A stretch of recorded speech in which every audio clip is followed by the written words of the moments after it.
നിലനിൽപ്പായി അല്പം മാത്രമേ ഉള്ളൂ. എങ്കിലും പണ്ടത്തെ വെട്ടുകല്ലും മരവും ഓടും ചേർത്തുണ്ടാക്കിയ ഇത്തരം കെട്ടിടങ്ങൾ, തറവാടുകൾ അപൂർവമായി ഇപ്പോഴും നിലകൊള്ളുന്നു.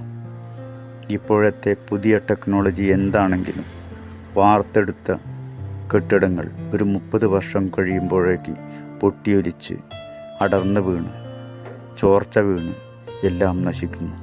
എന്നാൽ 10-200 കൊല്ലം കഴിഞ്ഞിട്ടും ഈ കാണുന്ന വീടുകൾക്കോ ഓടിട്ട കെട്ടിടങ്ങൾക്കോ ഒരു പോറല് പോലുമില്ല. അവയെ ശ്രദ്ധിക്കുക കൂടി ചെയ്യുകയാണെങ്കിൽ കാലാകാലവും നിലനിൽക്കും.